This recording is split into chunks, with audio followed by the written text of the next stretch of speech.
इससे टॉर्चर करते थे ये जो इससे कोड़े का इस्तेमाल करते थे मारने का। 15 मजदूर, 2 साल की कैद, ऊंची दीवारों के पीछे बंद जिंदगी और इंसानों के साथ ऐसा सलूक जैसा शायद कोई जानवर के साथ भी न करे। न नौकरी की आजादी, न घर वालों से बात करने का हक, न पेट भर खाना। भागने की कोशिश करो तो पीछे छोड़ दिए जाते थे खुकार पिटबुल कुत्ते।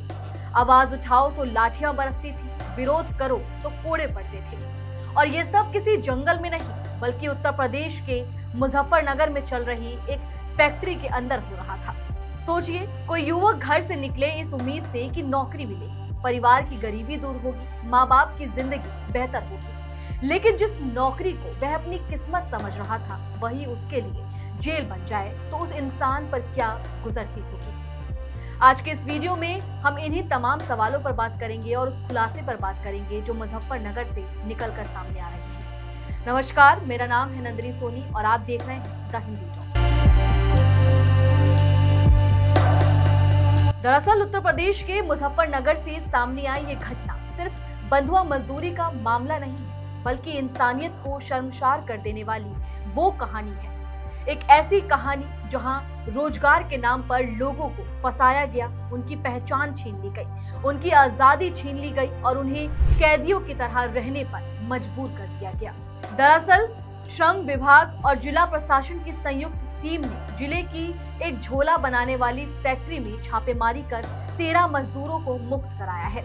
आरोप है कि उन मजदूरों को पिछले करीब 2 साल से फैक्ट्री परिसर में बंधक बनाकर रखा गया था और उनसे जबरन काम कराया जा रहा था।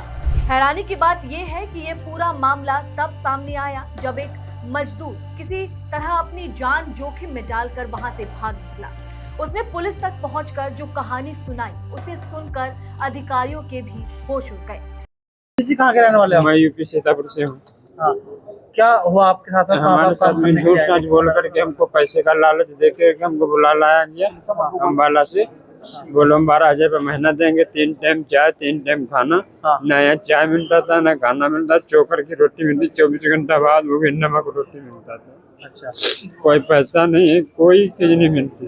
परिवार से कभी कोई बात नहीं? कोई बात नहीं, मोबाइल आधार सारा को ले लिया, सब चीज ले ली थी। सब ले लिया। किस तरह से आपको पीटते थे, कैसे टॉर्चर करते थे? बेल्ट से मार देगा, काम नहीं करेंगे तो मारेगा, नीला नीला के मशीन पे बचा देगा। ये जो पान कटा है तुम्हारे कैसे? ये बेल्ट से मार मार के काटा। बेल्ट से मार के? हाँ, परिवार से इस बीच बात नहीं हुई? बात मैंने भाई से की है। अब बात हुई है? हाँ, बात हुई जब पुलिस ले गए। 11 महीने से तुम वहाँ थे तो कैसे छूटे वहाँ से? वहाँ एक लड़का उधर से भगाया गया था, वो मेन मालिक था, वो मेहमानी गया था कहीं पे रिश्तेदारी में, तो उसका बाप आया था, वो गेट खोला था, तो उसी के झांसे में लड़का को भगाया गया। वह लड़का भाग करके उसको लपटाया भी तो लोग निकल पाया नहीं।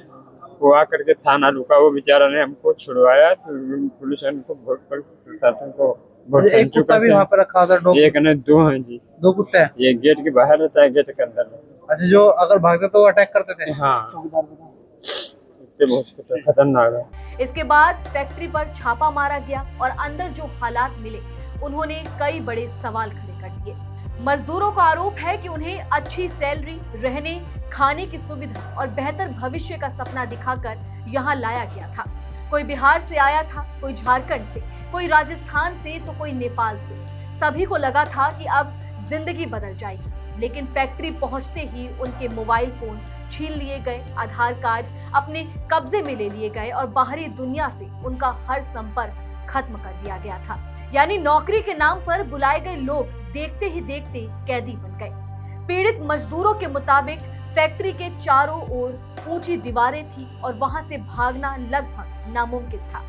इतना ही नहीं, कथित तौर पर 2 पिटबुल कुत्ते भी रखे गए थे ताकि कोई मजदूर भागने की हिम्मत ना कर सके। मजदूरों का कहना है कि हर समय डर का माहौल बनाया जाता था। वहीं अगर किसी ने घर जाने की बात की, पैसे मांगे या विरोध करने की कोशिश की तो उसके साथ मारपीट की जाती थी। कई मजदूरों ने आरोप लगाया कि उन्हें लाठियों और कोड़ों से पीटा जाता था। उनके शरीर पर चोटों के निशान भी बताए गए। लेकिन शायद सबसे ज्यादा दर्दनाक बात खाना था। मजदूर का दावा है कि उन्हें 24 घंटे में सिर्फ एक बार सूखी रोटी जो चोकर से बनाई जाती थी वो नमक के साथ और एक सूखी मिर्च के साथ दी जाती थी। सोचिए, दिन भर मेहनत करने वाला इंसान जो मशीनों के बीच लगातार काम कर रहा है, उसे सिर्फ इतना खाना दिया जाता था कि वह किसी भी तरह जिंदा रह सके। इस पूरे खुलासे के बाद ये सुनकर एक सवाल जरूर उठता है कि आखिर इंसान और गुलाम में फर्क क्या रह जाता है। लेकिन इस पूरी कहानी का एक दूसरा चेहरा भी है और वो है बेरोजगारी। आज देश के लाखों युवा नौकरी की तलाश में दर-दर भटक रहे हैं।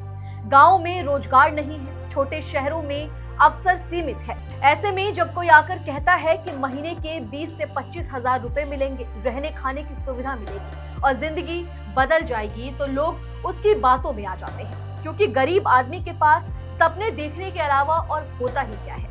यही मजबूरी कुछ लोगों के लिए धंधा बन जाती है। बेरोजगार युवाओं को झूठे वादों से फंसाया जाता है, उन्हें दूसरे राज्यों में ले जाया जाता है और फिर उनकी आजादी छीन ली जाती है। मुजफ्फरनगर की ये घटना बताती है कि रोजगार का संकट सिर्फ आर्थिक समस्या नहीं है, ये लोगों को ऐसे जाल में भी धकेल रहा है जहां से निकलना आसान नहीं होता।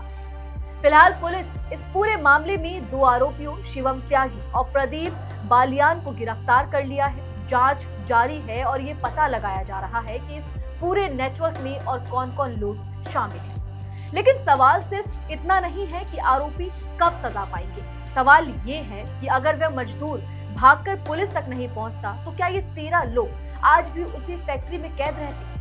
क्या देश के अलग अलग हिस्सों में ऐसे और भी कारखाने हैं जहां गरीबी और बेरोजगारी का फायदा उठाकर लोगों को बंधुआ मजदूर बनाया जा रहा है? और आखिर कब तक नौकरी के सपने दिखाकर गरीब लोगों की जिंदगी से यूं ही खेला जाता रहेगा?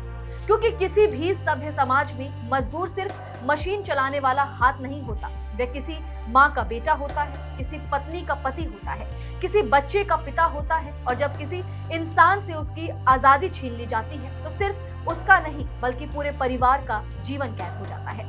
मुजफ्फरनगर की ये कहानी सिर्फ 13 मजदूरों की नहीं है, ये उस दर्द की कहानी है जहां रोजगार का सपना देखते देखते लोग कैद खाने तक पहुंच जाते हैं। और अगर आरोप सही है, तो यह सिर्फ कानून का मामला नहीं है, बल्कि इंसानियत के खिलाफ एक ऐसा अपराध है जिसे किसी भी कीमत पर नजरअंदाज नहीं किया जा सकता। चलिए फिलहाल इस वीडियो में इतना ही। आप इस पूरी खबर को लेकर क्या कुछ सोचते हैं, कमेंट सेक्शन में हमें अपनी राय जरूर दें। और अगर अभी तक आपने हमारे चैनल को सब्सक्राइब नहीं किया है, तो तुरंत करें। इसके साथ ही हमें सोशल मीडिया प्लेटफॉर्म यानी कि फेसबुक, इंस्टा और एक्स पर फॉलो जरूर करें।